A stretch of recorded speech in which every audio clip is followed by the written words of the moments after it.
하나님 말씀을 같이 보도록 하겠습니다. 구약 성경 시편 37편 5절 6절 말씀이 되겠습니다. 시편 37편 5절 6절 말씀 두 구절 말씀입니다.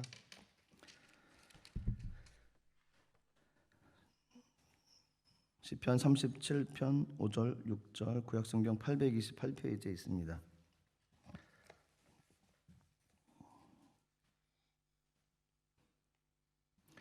우리 다 같이 한 목소리로 하나님의 말씀 합독하도록 하겠습니다. 시작.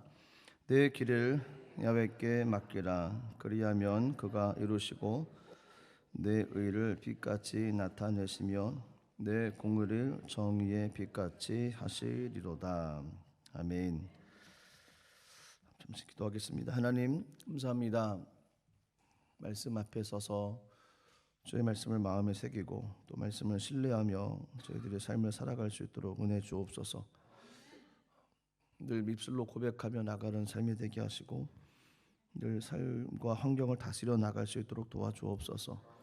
현실에 여러 가지 어려움이 있고 또 보여지는 여러 가지 아픔이 있고 힘들고 지침이 있지만 하나님 저희들 입술의 고백만큼은 늘 주의 말씀을 선포하게 도와주시고 하나님 그러므로 말미암아 환경이 변화되어지고 우리 마음이 굳건히 서서 하나님의 이름으로 성령의 이름으로 승리하며 나갈 수 있도록 은혜를 내려 주옵소서.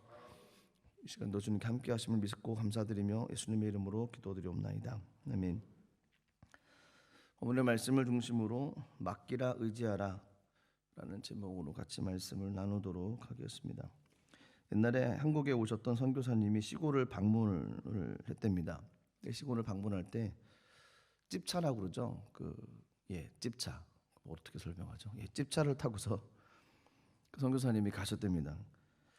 하루는 한국 선교사님이 찝차를 타고서 쭉 가다 보니까 웬 할머니가 무거운 보따리를 이고 가시는 것을 보고서 마음이 좀 무거웠나 봐요. 그래서 차를 세우고 할머니한테 인사를 한 다음에 올라타시라고 태워드리겠다고 그랬더니 할머니가 아유 고맙다고 차에 올라타셨습니다. 근데 놀라운 것은 할머니가 그 무거운 보따리를 이고 가셨는데 차에 탔음에도 불구하고 그 보따리를 내려놓지 않고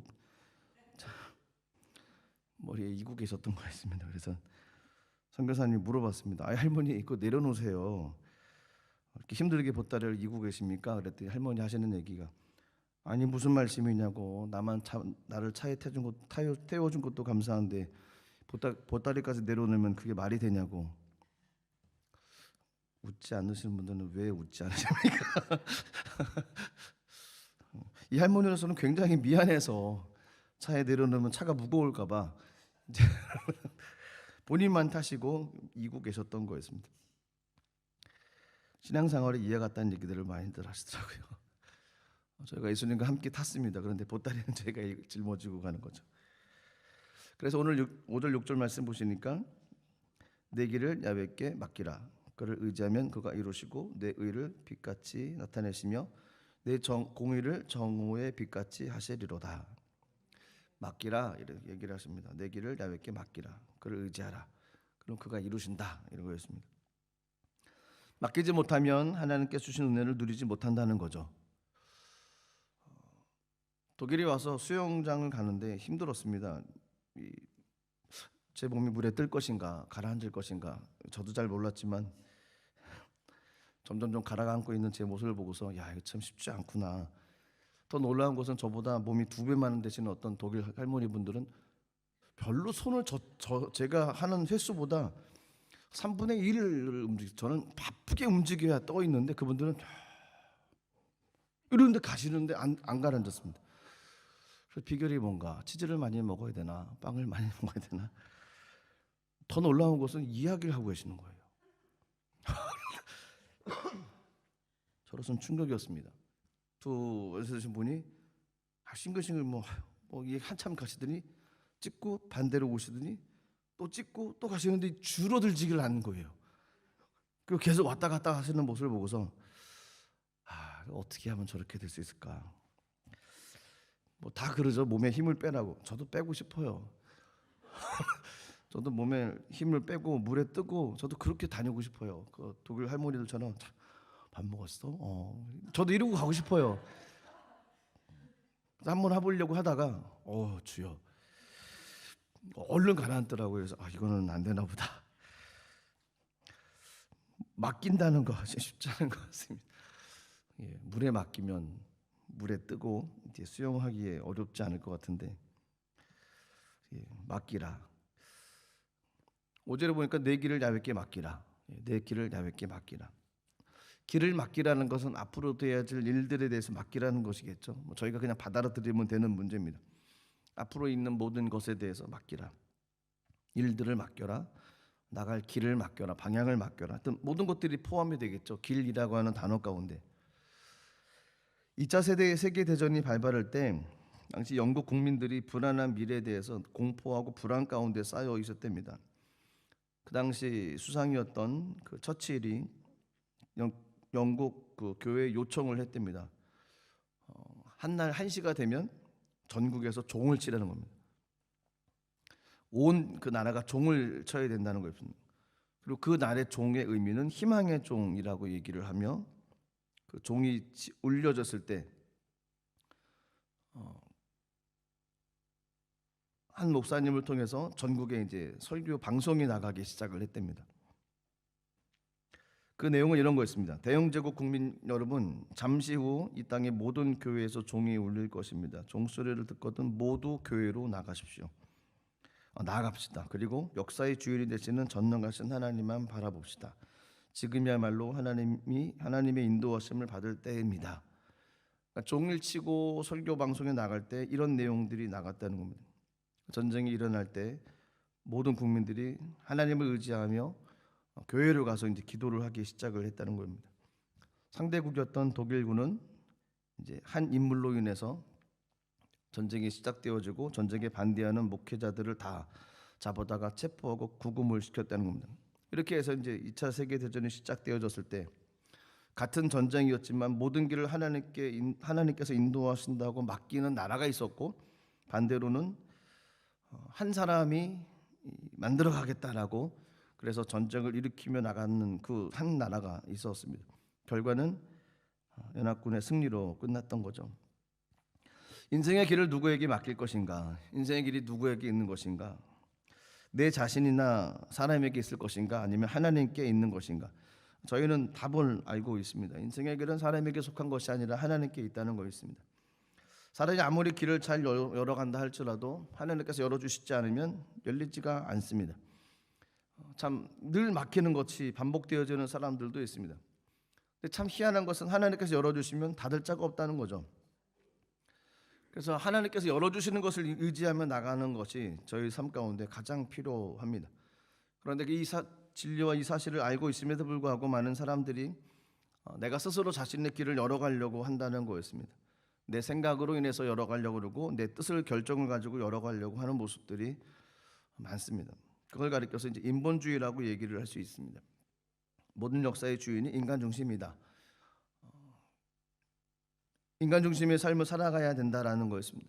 어찌 보면 인간의 교만이고 또 인간의 그 교만으로 인해서 어떤 파괴적인 일들이 계속 이루어져 가기도 합니다. 자기 중심의 삶을 살아가기 때문에 자기 좋은 대로 선택을 하고 잘 될 때는 내가 잘나서 그렇게 됐다라고 얘기를 하고 또 그 일이 또 되어지지 않으면 또 한없이 절망에 빠지는 것이 또한 사람이기도 합니다. 하나님의 도우심을 바라고 손을 들어서 하나님께 의지하며 나가는 삶을 살아가면 좋은데 잘 되면 내가 잘 됐던 것이고 안 되면 한없이 무너져서 솟아날 기망이 보이지 않는 삶, 이것이 인본주의의 삶의 모습이었습니다. 이스라엘 백성들의 문제는 가나안 땅이었습니다. 가나안 땅에는 먼저 그 토속 민족들이 섬기고 있던 신들이 있었습니다. 근데 그들이 문화 가운데 있었던 그 신들은 어찌 보면 인간의 행위와 인간의 노력을 통해서 얻어질 수 있는 그런 열매였던 것이 그 땅, 가나안 땅에 있었던 종교였습니다. 그 땅에서 늘 문제가 됐던 것이 비를 내리는 거였습니다. 누가 비를 내릴 것이냐라는 겁니다. 바알과 아스타롯이 비를 내려준다라고 믿고 있었습니다. 그런데 그렇게 비를 내려주기 위해서 그 성전 제사장들이 해야졌던 일들이 있습니다. 성전 창기들과 했었던 그 일들이 있었습니다. 그로 인해서 비가 내려진다. 비가 내려지다 할 때 인간의 여러 가지 행위와 여러 가지 노력을 통해서 그 바알과 아스타로를 통해서 비를 내리게 할 것이다. 역시 이제 기복주의 신앙이었던 거죠. 인본주의 입장에서 이루어졌던 것이 가나안 백성들의 그런 신앙의 모습이라고 해도 과언이 아닙니다. 철저히 신본주의로 삶을 살아갔던 것이 이스라엘 백성이었습니다. 어디서요? 광야에서요. 광야에서 그들은 하나님을 만났거든요. 그리고 구름기둥과 불기둥으로 인도하신 하나님을 눈으로 보았습니다. 하나님의 놀라운 일들을 행하신 것들을 그들의 눈으로 직접 봤습니다. 그들이 가는 길에 만나와 메추라기를 허락해 주시고 그리고 반석에서 물을 내게 하셨던 하나님, 그들이 눈으로 보고 경험했던 것이 그 모습이었습니다. 광야 가운데서 그들이 알았던 것은 한 가지였겠죠. 하나님만이 나의 길이다라고 그들은 생각을 했을 것입니다. 하나님만이 나의 길이고 이 길만이 내 삶을 이끌어갈 수 있는 길이라고 그들은 믿었고 나갔을 겁니다. 그런데 그 믿음이 가면 갈수록 식어지기 시작했던 겁니다. 그리고 가나안 땅에 들어가서는 그 믿음이 점점 변질되어져서 신본주의가 아니라 인본주의 모습으로 그들의 모습이 바뀌어져 갔다는 겁니다. 인본주의 결과는 어떻게 됐습니까? 전쟁이요, 그리고 망하는 것밖에 되지를 않습니다. 예레미야는 슬펐습니다. 인생의 길이 자기에게 있지 않다라고 얘기를 했습니다. 인생의 길이 걸음을 걷는 자에게 있지 않다라고 얘기했습니다. 인생의 길은 결코 사람에게 있지 않다라고 얘기를 했었습니다. 선포를 했습니다. 눈물을 흘리면서 외쳤던 것이 예레미야의 눈물의 기도였습니다. 그렇습니다. 인생의 길은 자유에게 있지를 않습니다. 하나님께 있지 사람의 어떤 결정으로는 그것을 옳고 그름을 따져나갈 수가 없습니다. 아무리 계획을 많이 한다 할지라도 어떤 일이 일어날 줄 저희가 어떻게 알겠습니까? 1902년도 영국에는 64년 만에 대관식으로 온 국민이 떠들썩했다는 겁니다. 64년 만에 있는 대관식. 에드워드 7세 왕자가 웨스트민스터 사원에서 즉위식을 갖게 됐던 때였답니다. 근데 대관식을 갖게 되는 그날 에드워드 왕자가 갑자기 맹장염이 터졌습니다. 그래서 참석을 하지 못했다는 겁니다. 전 세계적으로 국위를 떨쳤던 대영제국. 그런데 갑자기 맹장염이 터지니까 꼼짝달싹도 못하게 되어지고 결국 딜레이된 거죠. 연기가 돼버린 겁니다. 아무리 사람의 계획을 하고 아무리 중요한 날 아무리 어떤 계획을 세우고 나간다 할지라도 허락되어지는 것이 없으면 이뤄갈 수 없는 것이 인간의 삶의 모습입니다. 그래서 잠언 20장 24절 말씀 보시면 이렇게 얘기를 하십니다. 사람의 걸음은 야훼로 말미암나니 사람이 어찌 자기의 길을 알 수 있으랴. 모른다는 겁니다. 자기의 길을 사람은 알 수가 없습니다. 인생의 길은 하나님께 있는 것입니다. 인생의 길은 창조주 되신 하나님께 있는 거였습니다. 하나님만이 우리 인생의 모든 길을 이끌어 가시는 분이라는 겁니다. 그렇기 때문에 저희가 그 하나님께 모든 것을 맡겨야 된다는 겁니다. 맡긴다는 의미는 어떤 것일까요? 맡긴다는 의미. 유명한 예화가 있습니다. 아마 아시는 예화일 겁니다. 미국과 캐나다 사이에 나이아가라 폭포가 있습니다. 옛날에 어떤 고개사가 이 나이아가라 폭포의 양쪽 절벽에다 쇠줄을 잇고 외줄을 타기를 하는 것입니다. 이 장면을 보기 위해서 수많은 군중들이 몰려들었다고 하죠. 이 고개사가 과연 성공할 것인가? 외줄 타기를 해서 떨어지지 않고 반대편으로 넘어갈 것인가? 사람들이 막 내기도 하고 화환호성도 지르고 그렇게 준비가 됐습니다. 그리고 이 고개사가 나타나서 여러분 제가 이쪽에 출발해서 저 건너편으로 가려고 합니다. 여러분 제가 무사히 갈 거라고 믿습니까? 많은 군중들이 예 맞습니다 라고 얘기를 했습니다. 독일 사람들은 야 그러겠죠. 야 감사합니다. 그러자 고개사가 한마디를 더 했습니다. 그렇다면 제가 분명히 저쪽으로 갈 거라고 믿는데 여기 손수레가 있는데 이 손수레 같이 타고 갈 사람이 있습니까? 한 명 요청을 받는 거였습니다. 아무도 손들지를 않습니다. 저 같아도 조금 아무도 나서려고 하지 않습니다. 그때 한 작은 소녀가 손을 들었다고 그러죠. 제가 타겠습니다. 많은 사람들이 깜짝 놀랐습니다. 야, 저 소녀는 믿음도 좋네. 결국 손수레 타고서 같이 고개사와 함께 건너편으로 무사히 갔다는 겁니다. 사람들의 관심이 생겼습니다. 저 소녀가 누굴까?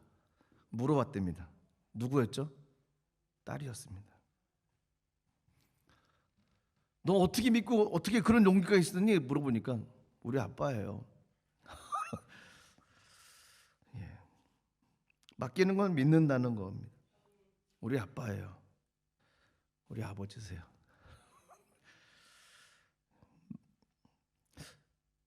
믿음이 있다는 것은 맡길 수 있다는 겁니다. 맡기지 못하는 건 믿지 못한다는 겁니다. 내 길을 야훼께 맡겨라. 하나님을 믿으면 맡길 수 있다는 겁니다. 맡겨야 됩니다. 저희들이 가는 길을 하나님께 맡기고 또 저희들이 할 수 있는 것은 해야 되죠. 열심히 맡기고 주님 의지하고 나가는 삶을 살아가야만 됩니다. 그리고 의지하라라고 얘기를 했습니다. 의지하라. 1850년도에 영국 도버의 크리스찬 가정에서 태어난 루이자라는 사람이 있답니다. 이 루이자가 미국으로 건너가서 스테드라고 하는 분하고 결혼을 했답니다. 어느 여름날에 그 스테드라고 하는 남편분과 루이자가 4살 난 딸을 데리고 뉴욕주의 롱아일랜드 해수욕장 이런 데가 있답니다. 거기 가서 이제 해수욕을 즐기고 일광욕을 하기 위해서 글로 갔답니다. 그런데 그곳에서 갑자기 한 소년의 비명 소리가 들렸답니다. 남편이 그 손을 구하려고 물속에 들어갔는데 물속에 빠져 있는 사람들은 급하니까 뭐가 잡히면 꽉 잡거든요. 그래서 앞에 가서 안으면 안 되고 뒤로 가서 잡아야 됩니다. 뒤로 가는데 발버둥치면 한 대 때려쳐서 기절을 시키고 끌고 가야 됩니다. 사실이에요. 왜냐면 볼 걸 없거든요. 물에 빠진 사람은 뭐든 잡거든요. 막 잡으면 아무리 수영을 잘하는 사람들에도 앞으로 가서 안기면 같이 죽을 수 있습니다. 뒤로 가서 끌고 가고 정 안 되면 막 기절을 시켜서 끌고 가야 된다는 얘기까지 있습니다. 근데 이 남편이 물에 들어갔는데 어떻게 들어갔는지 그 소년이 꽉 잡아가지고 그냥 동방익사가 됐습니다.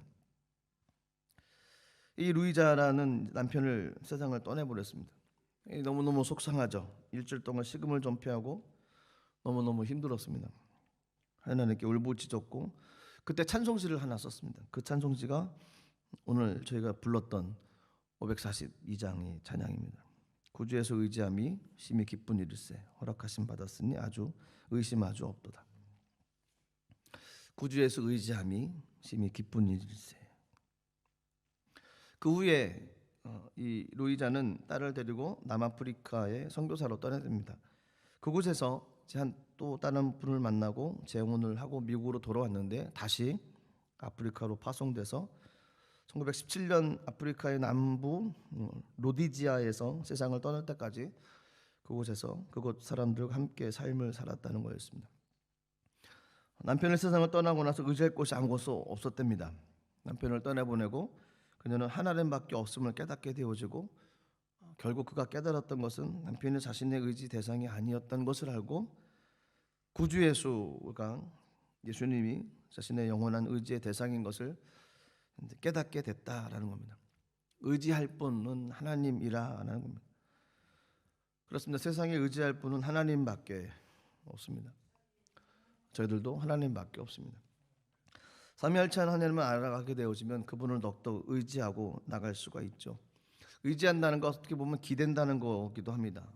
또 의지한다는 것은 다른 것에 마음을 기대어 도움을 받는다 이런 것도 됩니다. 그래서 하나님을 의지하며 삶을 살아갈 때 또 하나님을 전적으로 신뢰하며 살아간다라고 이야기를 하기도 합니다. 하나님을 의지하며 삶을 살아나갈 때 어떤 일들이 있는지 오늘 본문의 내용들 그 후반절의 내용들을 보면 앞뒤 내용을 보면 하나님을 의지하며 나가는 것이 어떤 것인지를 알려주는 구절들이 있습니다. 1절에 보면 이렇게 말씀이 되어 있습니다. 악을 행하는 자들 때문에 불평하지 말며 불의를 행하는 자들을 시기하지 말지어다. 하나님을 의지하며 삶을 살아나가면 원망불평하지 않는다는 것입니다. 악인들이 잘 됩니다. 하나님 어떻게 악인들이 잘 됩니까? 저럴 수 있습니까? 이렇게 원망불평하지 않는다는 겁니다. 불의를 행한 사람들을 시기하지도 않는다는 겁니다. 원망과 불평과 시기와 질투 이런 모습들이 하나님을 의지하고 사는 사람들에게는 없다라는 겁니다. 또 하나님을 의지하고 삶을 살아가는 삶의 모습은 2절의 모습 보시니까 이렇게 되어 있습니다. 그들은 풀과 같이 속히 배임을 당할 것이며 푸른 채소같이 쇠잔할 것이미로다. 악인들의 모습이 오래가지 못한다는 겁니다. 금방 끝난다는 거죠. 그래서 원망불평할 필요가 없다는 겁니다. 입술을 늘 주관해야 된다는 겁니다. 하나님을 의지하는 사람들은 늘 선한 말을 합니다.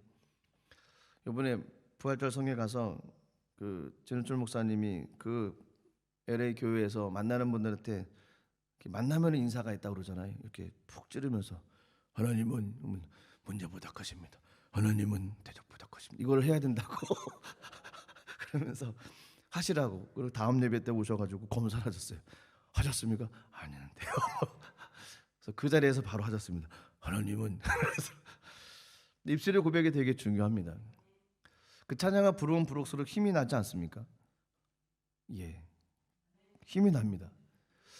뭐 다른 찬양도 은혜 있고 참 감사한데 입술의 고백이 그런 것 같습니다. 자꾸 고백하고 자꾸 선포하는 것. 그러니까 하나님을 의지하고 나가면 엄마불평하는 마음, 시기하는 마음, 질투하는 말을 안 한다는 겁니다.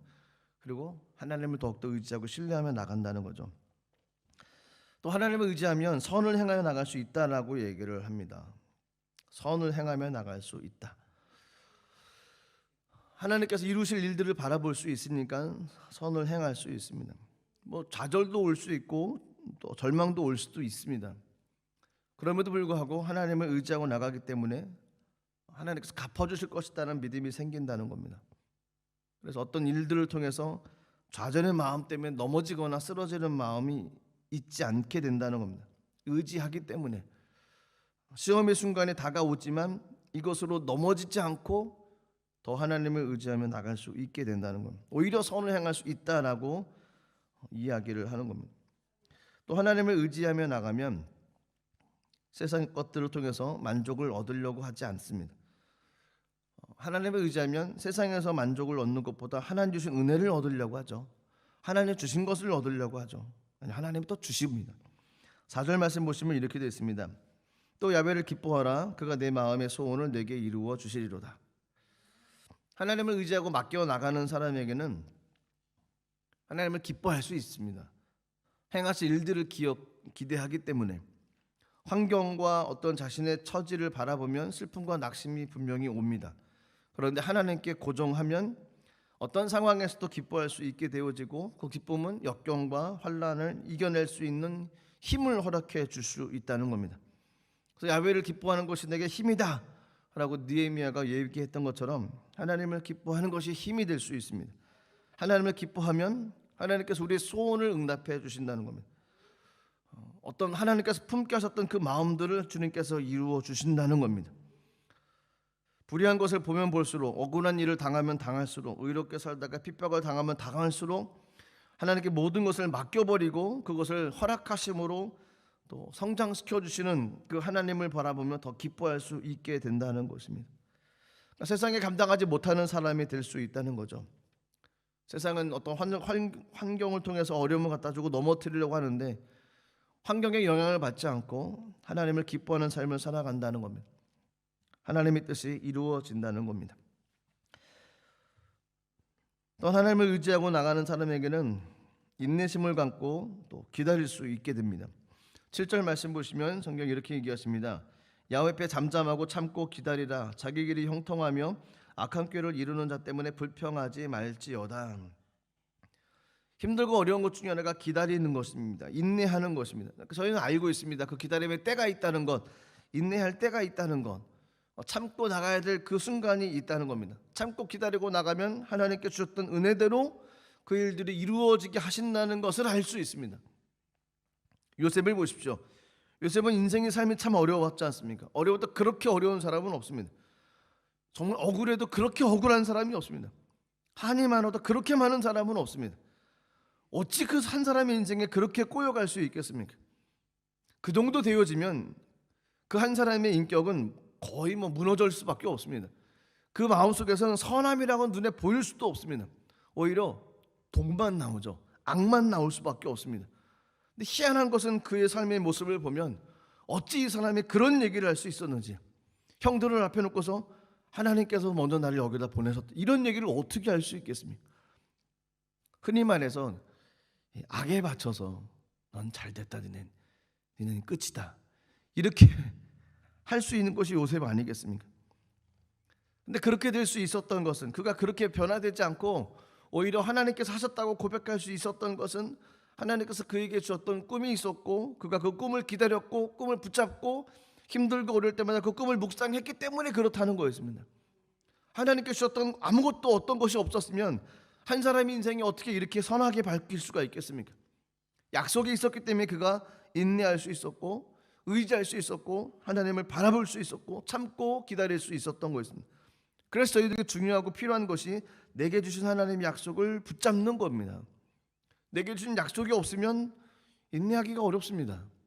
내게 주신 하나님의 어떤 은혜가 없으면 참고 기다리기가 참 힘들어요. 힘들고 어려울 때마다 약속을 생각하는 겁니다. 내게 주신 말씀을 생각하는 겁니다.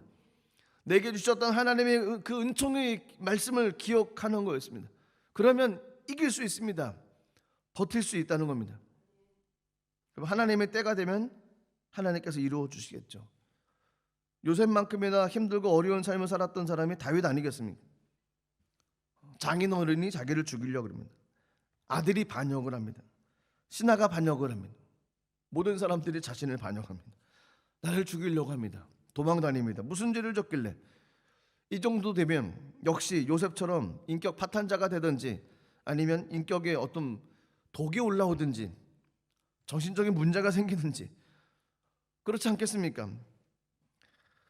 세상에 한 사람을 왕따시켰습니다. 그러면 그 사람은 삶을 살아갈 수 없습니다. 내가 세상에서 무엇하러 삶을 살아가나 비관하지 않겠습니까? 그런데 그런 증상이 나타나지 않았다는 겁니다. 다윗도 참 희한했습니다. 요셉도 참 희한한 인물입니다. 하나님께 주신 말씀이 있었고 하나님의 기름 부으심이 있었습니다. 그렇습니다. 인내할 수 있는 것은 하나님께 주신 약속이 있기에 그 약속을 의지하기 때문에 인내하며 나갈 수 있게 된다는 겁니다. 하나님을 의지하길 원하십니까? 그렇다면 하나님께 주셨던 은혜를 구해야만 됩니다. 하나님께 내게 주시는 말씀이 있어야지 의지하며 나갈 수가 있습니다. 그렇게 되어지면 맡기고 의지하게 되어지면 결국은 하나님께서 이루어 주신다라고 얘기를 합니다. 그러니까 저희가 할 수 있는 것은 맡기고 의지하며 삶을 살아가면 됩니다. 결과는 하나님께서 이루어 주십니다. 하나님께서 해결해 주신다는 겁니다. 다윗은 하나님께 다 맡겨버렸습니다. 그리고 사울을 죽일 수 있는 기회도 있었습니다. 하지만 죽이지를 않았죠. 맡기고 불평하지 않았습니다. 그리고 적극적으로 반대로 선을 행했습니다. 하나님을 기뻐했습니다. 참았습니다. 그리고 기다렸습니다. 하나님의 때가 되자 하나님의 방법으로 하나님께서 모든 것을 역전시켜 주셨습니다. 그리스도인들의 삶의 모습이 바로 이런 삶을 살아가야만 됩니다. 9절 말씀 보시면 성경의 9절 이렇게 말씀하십니다. 진실로 악을 행하는 자들은 끊어질 것이나 야훼를 소망하는 자들은 땅을 차지하리로다. 악한 사람은 결국 오래가지 못한다는 겁니다. 잠시 현통할 뿐이라는 거죠. 오래가지 않습니다. 영원한 것은 하나님의 은혜를 쫓아가는 사람이라는 겁니다. 소돔과 고모라가 오래갔습니까? 그렇지 않았습니다. 노아홍수 때 그 시대에 악이 관영했습니다. 악이 가득 찼습니다. 그 사람들 결국 오래가지를 못했습니다. 다 잃어버린 것 같고 손해본 것 같고 찾은 것 같지 않고 나만 힘든 것 같은 모습으로 삶을 살아가지만 하나님 의지하고 맡기고 신뢰만 살아나가는 사람에게 하나님께서 하나님의 영광의 길을 허락해 주십니다. 결국 다윗을 통해서 하나님의 놀라운 역사가 나타나지 않았겠습니까? 11절 말씀 보시면 이렇게 또한 축복의 말씀이 있습니다. 그러나 온유한 자들은 땅을 차지하며 풍성한 화평으로 즐거워하리로다. 땅을 차지할 뿐만 아니라 풍성한 화평까지 하나님께서 주신다는 겁니다. 16절 말씀 보시면 또한 이런 은혜가 있습니다. 의인의 적은 소유가 악인의 풍부함보다 낫도다. 양이 아니라 질이라는 겁니다. 값비싼 거라는 거죠. 귀한 것으로 주신다는 겁니다. 또한 17절 말씀 보시면 이렇게 되어 있습니다. 악인의 팔은 부러지나 의인은 야훼께서 붙드시는도다. 보호해 주신다는 겁니다. 지켜주신다는 겁니다. 인생의 결론은 간단하죠. 성경에서 약속하셨던 것은 하나님께 맡기고 하나님을 의지하고 살면 하나님께서 이루어 주신다는 겁니다. 이런 많은 부분들 가운데 하나님이 이루어 주신 은혜가 있다는 겁니다. 또한 맡기고 살면 하나님께서 우리를 빛나게 해주신다는 겁니다. 드러나게 하신다는 겁니다. 6절 말씀 보시면 이렇게 말씀이 기록되어 있습니다. 내 의의를 빛같이 나타냈으며 내 공의를 정오의 빛같이 하시리로다. 내 의로움을 새벽빛처럼 빛나게 해주신다는 겁니다. 내 정직함을 낮에 환하게 한 것처럼 드러나게 해주신다는 겁니다. 하나님께서 드러나게 해주실 때 그것이 더 값진 것이죠. 사람이 드러나게 아무리 해도 되어지지를 않습니다. 참고 인내하고 나가면 하나님께서 그 사람의 마음을 보시고 그 사람의 인내함을 통해서 하나님의 빛을 드러내게 해주신다는 겁니다. 그렇습니다. 인생의 결론은, 인생의 길은 간단합니다. 성경에서 얘기하는 길은 아주 약속된 길입니다. 내 길을 야훼께 맡기라. 그리하면 그가 이루신다는 겁니다. 그리고 드러내게 하신다고 말씀을 하십니다. 어디로 가시고 계십니까? 저희들이 가는 길을 저희가 아십니까? 저희가 가는 길은 저희가 모릅니다. 하지만 저희가 가는 길은 한 가지 길이죠. 저희가 가는 길은 예수께로 가고 있습니다. 예수께로 가면 주님께서 우리를 복된 길로 이끌어 주실 것이고 또 드러나게 하실 겁니다. 맡기고 의지하며 삶을 살아가십시오. 그러면 하나님께서 우리 삶 가운데 놀라운 은혜로 우리의 삶을 채워 주실 것입니다. 그 은혜를 누리시는 모든 분들 되시기를 주의 이름으로